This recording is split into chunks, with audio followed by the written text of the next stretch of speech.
तो दोस्तों वैसे तो कैपिलरी टेक्नोलॉजी का आईपीओ कल से ओपन होने वाला है, बट अभी तक इसके ग्रे मार्केट में कोई डिमांड देखने को नहीं मिल रहा है। इसलिए दोस्तों फिलहाल आज के इस वीडियो में हम लोग इस आईपीओ कंप्लीट रिव्यू करते हुए बात करेंगे क्या हमें इस आईपीओ में अप्लाई करनी चाहिए या फिर नहीं करनी चाहिए। यानी इसके फंडामेंटल को देखेंगे, वैल्यूएशन को देखेंगे एंड मोस्ट इंपॉर्टेंट इसके बिजनेस को देखते हुए बात करेंगे इसके लेटेस्ट जीएमपी के बारे में। एंड उसके बाद हम लोग अपने डिसीजन बनाएंगे कि क्या हमें इस आईपीओ में अप्लाई करनी चाहिए या फिर नहीं करनी चाहिए। अप्लाई करनी चाहिए तो हमें इस आईपीओ में लिस्टिंग गेंस के लिए अप्लाई करनी चाहिए या फिर लॉन्ग टर्म का व्यू लेके हमें इस आईपीओ में अप्लाई करनी चाहिए। जी हाँ दोस्तों, आप बस इस वीडियो के अंत तक बने रहें ताकि ओवरऑल आपको पता लग सके कि आपको इस आईपीओ में अप्लाई करनी चाहिए या फिर नहीं करनी चाहिए। तो फिर चलिए बिना आपका समय गंवाए सीधा वीडियो में आगे बढ़ते हैं। लेकिन उससे पहले अगर आप इस चैनल पर नए हैं तो कृपया चैनल सब्सक्राइब कर इस वीडियो को एक लाइक जरूर दीजिए। अब चलिए सीधा आगे बढ़ते हैं और सबसे पहले बात कर लेते हैं इसके बिजनेस के बारे में कि आखिर ये कंपनी काम क्या करती है, इस कंपनी का मेन रेवेन्यू सोर्स क्या है।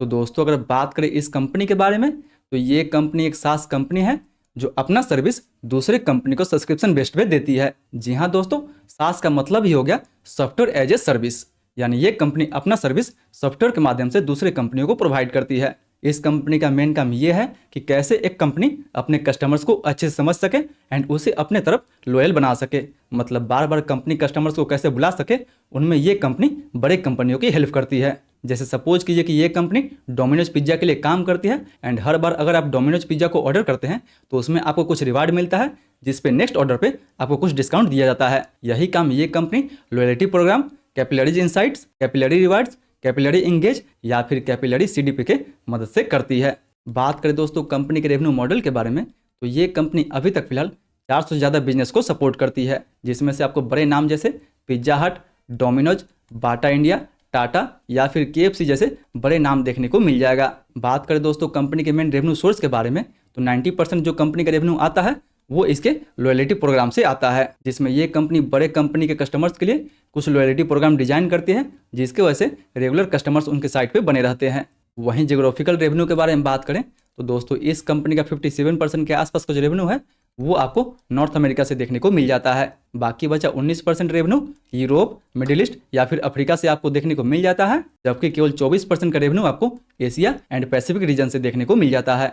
वहीं सेक्टोरल वाइज अगर रेवेन्यू के बारे में बात करें तो 28% रेवेन्यू इसका रिटेल सेक्टर से आता है, 20% हेल्थ केयर सेक्टर से, 16% बैंकिंग एंड फाइनेंस से एंड लगभग 11% आपका एफएमसीजी से आता है। मतलब दोस्तों देखा जाए तो कंपनी का बिजनेस भी काफ़ी अच्छा है एंड कंपनी किसी एक प्रोडक्ट पे सोलली डिपेंडेंट नहीं है। कंपनी जो रेवेन्यू आता है वो वेराइटी ऑफ प्रोग्राम से एंड वेराइटी ऑफ सेक्टर से आपको देखने को मिल जाता है, जो कि काफ़ी अच्छा माना जाएगा इस कंपनी के लिए।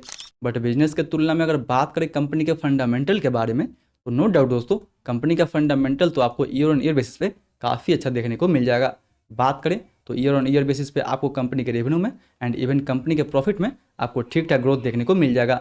बट याद रहे दोस्तों कि ये जो कंपनी है हाल ही फिलहाल में अभी FY25 में ही प्रॉफिटेबल बनी है। FY24 में ये कंपनी जहां 60 करोड़ के लॉस में थी, वहीं FY25 में ये कंपनी ऑलमोस्ट 13 करोड़ का प्रॉफिट दिखाई है, जो पिछले साल के मुकाबले में 121% का ग्रोथ आपको देखने को मिल जाएगा।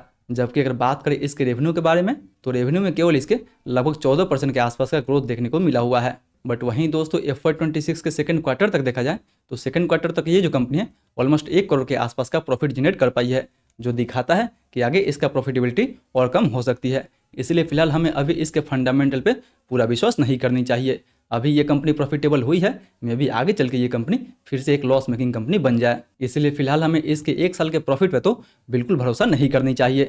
वहीं फंडामेंटल के तुलना में अगर दोस्तों बात करें इस कंपनी के वैल्यूएशन के बारे में तो दोस्तों फिलहाल अभी इंडियन मार्केट में कोई ऐसी कंपनी नहीं है जो इसी जैसी सेम बिजनेस में इन्वॉल्व है। इसलिए फिलहाल हम यहाँ पे 2 कंपनियों के साथ इसका कंपेयर करने वाले हैं जो यहाँ पे तो नहीं बट यूएस मार्केट में लिस्टेड है, जैसे सेल्सफोर्स हो गया या फिर एडोबी हो गया। बात करें कैपिलरी के बारे में तो फिलहाल दोस्तों ये कंपनी अपना आईपीओ लगभग 322 के पी पे लेके आ रही है, जबकि सेल्सफोर्स का पी रेशियो लगभग आपको 70 के आसपास देखने को मिल जाएगा एंड एडोबी का पी रेशियो लगभग आपको 28 के आसपास देखने को मिल जाएगा। एंड वही नहीं दोस्तों, अगर आप इसका अर्निंग पर शेयर देखते हैं तो इसका अर्निंग पर शेयर लगभग 1 रुपये के आसपास है, जबकि सेल्सफोर्स का अर्निंग पर शेयर ₹534 के आसपास आपको देखने को मिल जाएगा एंड एडोबी का अर्निंग पर शेयर लगभग आपको 1032 के आसपास देखने को मिल जाएगा। मतलब दोस्तों आप समझ सकते हैं कि ये कंपनी 1 से ₹1.5 के अर्निंग पे लगभग 322 का पीई मांग रही है, जो कि कहीं से भी जस्टिफाइड नहीं कर रहा है। क्योंकि अगर आप कंपनी का आरओई देखें, RONW देखें, नेट एसेट वैल्यू देखें या फिर रेवेन्यू देखें, हर मामले में ये कंपनी सेल्सफोर्स या फिर एडोबी से काफ़ी पीछे है। एंड यही मेन कारण है दोस्तों कि फिलहाल इसके ग्रे मार्केट में अभी आपको कोई डिमांड देखने को नहीं मिल रहा है। एंड मुझे नहीं लगता है कि आगे भी इसके ग्रे मार्केट में कोई डिमांड देखने को मिलेगा, क्योंकि फिलहाल इस कंपनी का वैल्यूएशन तो काफ़ी हाई रखा गया है। यानी फंडामेंटल वाइज भी ये कंपनी उतना स्ट्रॉन्ग नहीं है एंड वैल्यूएशन वाइज भी इसका वैल्यूएशन काफ़ी हाई रखा गया है। वहीं अगर बात करें इस आईपीओ के डिटेल के बारे में, तो ये आईपीओ कल से यानी 14 से 18 नवंबर के बीच में ओपन होगा, जिसका प्राइस बैंड ₹549 से लेकर ₹577 के आसपास तक रखा गया है। बात करें इस आईपीओ टोटल इशू साइज के बारे में, तो दोस्तों इस आईपीओ टोटल इशू साइज वही लगभग 877 करोड़ के आसपास होने वाला है, जिसमें से 532 करोड़ का ओएफएस रहने वाला है एंड 345 करोड़ का फ्रेश इशू रहने वाला है। मतलब दोस्तों ये जो कम पैसा 345 करोड़ के आसपास है वो कंपनी के पास जाने वाला है एंड ज़्यादा जो पैसा है यानी जो ओएफएस है वो 532 करोड़ के आसपास होने वाला है। यानी पैसा तो आपका होगा उस पर और प्रमोटर जो है वो मौज करेंगे। इसलिए आपको इस आईपीओ में काफ़ी सोच समझ कर ही अप्लाई करनी चाहिए। वहीं ₹2 के फेस वैल्यू पे मिनिमम हम इसमें 1 लॉट अप्लाई कर सकते हैं।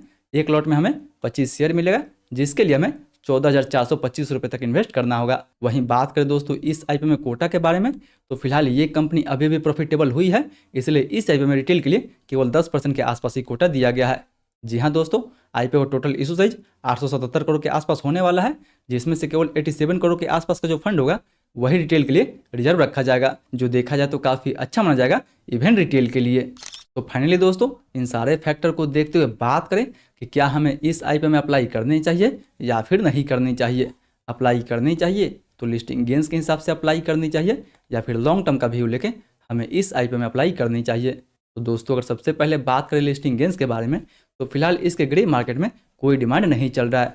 जी हाँ दोस्तों, अभी इसके ग्रे मार्केट में आपको कोई डिमांड देखने को नहीं मिलेगा, बट मुझे उम्मीद है कि आगे भी इसके ग्रे मार्केट में कोई डिमांड नहीं मिलेगा, क्योंकि आपको बताया ही था कि कंपनी का ना ही फंडामेंटल कुछ ठीक है और ना ही इसका वैल्यूएशन उतना खास रखा गया है। इसलिए मुझे नहीं लगता है कि आगे भी इसके ग्रे मार्केट में कोई डिमांड देखने को मिलेगा। इसलिए फिलहाल इस आईपीओ में मैं लिस्टिंग गेंस के लिए भी बिल्कुल अवॉइड करने वाला हूँ। बाकी बात दोस्तों, अगर आपको इस आईपीओ के लेटेस्ट जीएमपी की जानकारी चाहिए तो उसके लिए मेक श्योर कि आप हमारे टेलीग्राम ग्रुप से जरूर जुड़े, जहाँ पे आपको हर आईपीओ के लेटेस्ट अपडेट के बारे में बता दिया जाता है। वहीं अब अगर बात करें कि क्या हमें इस आईपीओ में लॉन्ग टर्म के लिए अप्लाई करनी चाहिए या फिर नहीं करनी चाहिए, तो फिलहाल दोस्तों अगर देखा जाए तो कंपनी का बिजनेस तो ठीक ठाक है, नो डाउट। कंपनी जो काम कर रही है, कंपनी का जैसे ग्लोबल मार्केट में रीच है, कंपनी का प्रेजेंस है, उस हिसाब से इसका बिजनेस तो आपको ठीक ठाक देखने को मिल जाएगा।